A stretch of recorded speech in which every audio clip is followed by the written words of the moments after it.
నియోజకవర్గ అభివృద్ధిపై చర్చించేందుకు Nizamabad urban BRS MLA Bigala Ganesh Gupta విసిరిన సవాల్ను బీజేపీ అభ్యర్థి సూర్యనారాయణ గుప్తా స్వీకరించారు.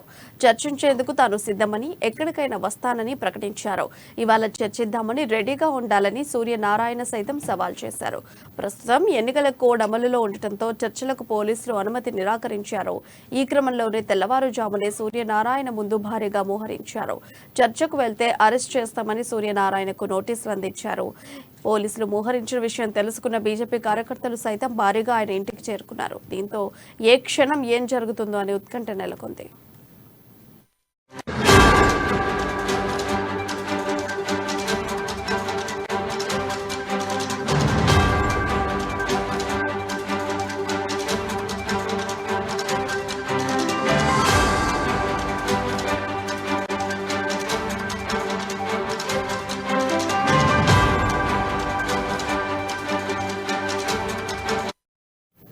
నియోజకవర్గ అభివృద్ధిపై చర్చించేందుకు Nizamabad urban BRS MLA Bigala Ganesh Gupta విసిరిన సవాల్ను బీజేపీ అభ్యర్థి సూర్యనారాయణ గుప్తా స్వీకరించారు.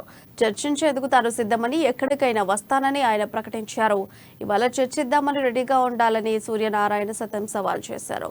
ప్రస్తుతం ఎన్నికల కోడ్ అమల్లో ఉండటంతో చర్చలకు పోలీసులు అనుమతి నిరాకరించారు. ఈ క్రమంలోనే తెల్లవారుజామునే సూర్యనారాయణ ముందు భారీగా మోహరించారు. చర్చకు వెళ్తే అరెస్ట్ చేస్తామని సూర్యనారాయణకు నోటీసులు ఇచ్చారు. పోలీసులు మోహరించిన విషయం తెలుసుకున్న బీజేపీ కార్యకర్తలు సైతం భారీగా ఆయన ఇంటికి చేరుకున్నారు. దీంతో ఏ క్షణం ఏం జరుగుతుందో అని ఉత్కంఠ నెలకొంది. ఇక ఇదే అంశంపై మరింత సమాచారం మా నిజామాబాద్ ప్రతినిధి నవీన్ అందిస్తారు లైవ్ ద్వారా. ఎస్ నవీన్, చెప్పండి, అప్డేట్స్ ఏంటి?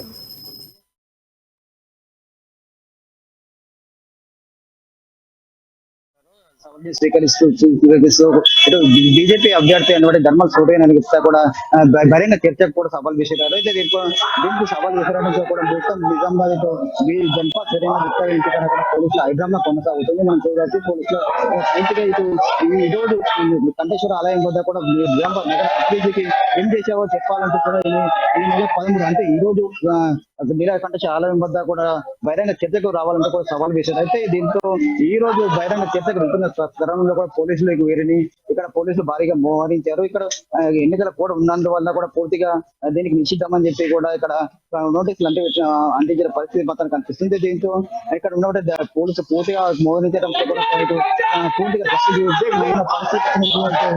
వ్యక్తులుగా పెద్ద ఎత్తున కూడా బీజేపీ సంబంధించిన అభిమానులు కూడా పెద్ద ఎత్తున ఇక్కడ ఉన్న పరిస్థితి కనిపిస్తుంది. దీనిపై మాట్లాడడానికి ఇది గంప సూర్యని అడిగి మరి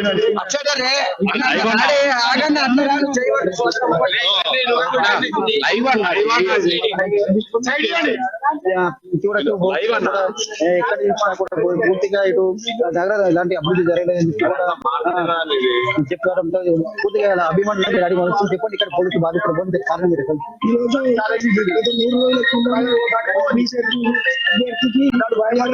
సవాల్ ఇస్తారని జరిగింది.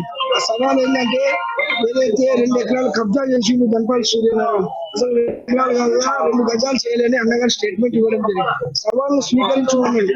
ఆ సవాల్ స్వీకరించినాక ఈ రోజు ధన్పాల్ అన్నగారు చెప్పిన టైంకి ఇచ్చిన మాట కట్టుబడి వారు బయలుదేరుతా ఉంటే పోలీసులు ఈ రోజు నోటీసులు ఇచ్చి పర్మిషన్ లేదు, డిబేట్లు లేవని అడ్డుకోవడం జరిగింది. దీన్ని భారతీయ జనతా పార్టీ కార్యకర్తలు తీవ్రంగా ఖండిస్తా ఉన్నారు. ఈ అవినీతి చిత్ర రాబోయే రోజుల్లో ప్రజలను ఇస్తా అని చెప్పేసి ధన్పాల్ అన్న గారు సూర్య ప్రశ్నిస్తా ఉన్నారు. అంటే ఎందుకు ఎక్కడ 2 ఎకరాల భూమి ఎక్కడ చేసినట్టు కూడా ఎమ్మెల్యే ఆరోపించారు. ఆయనకే వాళ్ళు ఎక్కడ చేసినా నేను అసలు కబ్జా లేదు అన్నగారు ఎందుకు పోలీసులకు ఎందుకు ఇక్కడ మోడించారు? పర్మిషన్ లేదు. దేనికి పర్మిషన్? ఎలక్షన్ కోడ్ అంటే సరే ఎలక్షన్ కోడ్ అన్నగారు గౌరవం చెప్తా మాట్లాడుతున్నాను. మీడియా సమావేశం మాట్లాడుతున్నాను. ప్రధానంగా చెప్తున్నాను ఎన్నికల కోడ్ ఉన్నందువల్ల ఇక్కడ ఏదైతే ధన్పాల్ సూర్యనారాయణ విసిరారో దానికి పూర్తిగా తాను కట్టుబడి ఉన్నా అని చెప్పి కూడా ఇచ్చిన పరిస్థితి దీనిపై మేము ఆయన అవినీతి గురించి మాట్లాడుతూ ఉంటే ఆయన అభివృద్ధి గురించి చెప్తా ఉన్నాడు. 4 రోజుల క్రితము బహిరంగ చర్చకు సిద్ధమని చెప్తే మేము తెల్లారి నెక్స్ట్ డే 3 రోజుల క్రితం మేము స్థలం 13వ తారీఖు 10 గంటలకని మేము ప్రకటించినాము. 24 గంటలు అయిన తర్వాత కూడా మేము 24 గంటల సమాధానం రాలేదని చెప్పి కూడా 2 రోజుల క్రితం ఇప్పుడు మేము ఇంతకు సిద్ధమైతే పోలీసుల్ని మమ్మల్ని ఆపడానికి ప్రయత్నం చేస్తా ఉన్నారు. భారతీయ జనతా పార్టీ ప్రపంచంలోనే అత్యధిక మెంబర్షిప్ ఉన్న పార్టీ. దీన్ని ఎవరు ఆపలేడు, ఎవరి తరం కాదు. మీ అవినీతి పండోపలు అంటే జనాలు చెప్పుకుంటా ఉన్నారు కథలుగా. నువ్వు ఏదైతే నీ వైశ్యకురాని డాక్టర్ ఆయన కలకల జబర్దస్తిగా నువ్వు ల్యాండ్ లాక్కున్నావు. ఒక పోలీస్ అధికారి ల్యాండ్ ఏ విధంగా లాక్కున్నావో అదే విధంగా కలెక్టర్ ఆఫీస్ పక్కన ఉన్న ల్యాండ్ లో నీ డ్రైనేజ్ ఉంటే దాని అలైన్మెంట్ మార్చినావు. ఇవాళ కలెక్టర్ ఆఫీస్ గ్రౌండ్ సుమారు 10 ఎకరాలు నువ్వు కళాభవన్ అని దాని ప్లేస్ మార్చినావు. ఇక్కడ రెసిడెన్షియల్ ఏరియా. ఇవన్నీ మేము అడుగుతా ఉంటే దానికి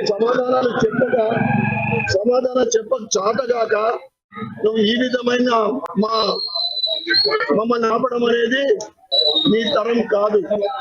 అదే విధంగా 400 కోట్లతో నిర్మించిన ఐటీ హబ్ మీ తమ్ముడు బిగాల మహేష్ మీరు అనేక సార్లు అమెరికా ఇంకా విదేశాలకు వెళ్ళి విదేశ కంపెనీలు తీసుకొస్తారని చెప్పిండు. 765 జాబ్లు ఉన్నాయి, దానికి 4 ఇస్తా అని చెప్పి ఎన్ని విదేశీ కంపెనీలు వచ్చినాయని మేము అడుగుతా ఉన్నాం. 765 జాబ్లు ఇచ్చి ఈ రోజు 400 మంది అక్కడ జాబ్ చేస్తా ఉన్నారు. ఆ జాబ్ కూడా 2 నెలలకు శాలరీస్ రాగా వాళ్ళ వాచ్ నొక్కి పెట్టిండు, మీరు బయటకు రాకుండా నొక్కి పెట్టిండు. మీ అవినీతి ఎక్కడ ప్రతి దాంట్లో అవినీతి చిట్ట ఇప్పుడే బ్యాగ్ చూపెట్టిండు. ఒక 100 మంది బాధితులు నిజామాబాద్ నగరంలో. అసలు ఇంకా ఎమ్మెల్యే అనుకుంటున్నావా? క్యాంప్ ఆఫీసు మీకు కొత్త అనుకుంటున్నారా? టీఆర్ఎస్ ఆఫీస్ కట్టుకున్నారు 4000 గజాలల్లో 100 రూపాయలు. ఎవరొక సొమ్ము 400 లక్షల రూపాయల ఎకరం ఉంది, కానీ మీరు 100 రూపాయల గజాలు తీసుకున్నారు. మీ అహంకారము, మీ అవినీతి, మీ కబ్జాలు, మీ రేపు డాక్యుమెంట్ తోటి రిజిస్ట్రేషన్లు, ఈ విధంగా మొత్తం అర్బన్ నియోజకవర్గాన్ని భ్రష్టు పట్టించిన ఘనత నీది. నువ్వు ఎదురు దాడి చేస్తా ఉన్నావు. ఇస్తుంటే దమ్ము ఉంటే ప్రజాస్వామ్యంలో మేము ప్రజల గొంతును నొక్కలేవు. ప్రజల సమస్యల్ని ప్రతిపక్షంలో ఉన్నాం, ప్రశ్నిస్తాం.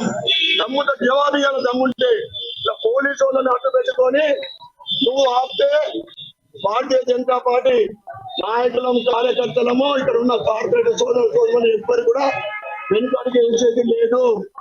సమాధానం చెప్పు. నీ అవినీతి చిత్తం ఇంకా చాలా ఉన్నది. రోజుకొక సినిమా చూపెడతా. ప్రధానంగా ఒకటే చెప్తారు, ముఖ్యంగా అవినీతి నిజామాబాద్ నగరంలో పూర్తిగా అవినీతి 10 సంవత్సరాల టీఆర్ఎస్ పాలనలో పూర్తిగా అవినీతి జరిగింది. దీనిపై పూర్తిగా చిత్తాతో తాము విప్పుతా అని చెప్పి ప్రధానంగా చెప్తున్న పరిస్థితి మనకు ఇదైతే ముఖ్యంగా పోలీసులు ఆపి అడ్డుకు పెట్టుకుని ఎంత ఏదు ఆపలేరని చెప్పి బహిరంగ చర్చకు కూడా రావాలని చెప్పి కూడా జనపల్ సూర్యనారాయణ గారు చెప్తున్న పరిస్థితి మొత్తం కనిపిస్తుంది. Right Naveen, thank you.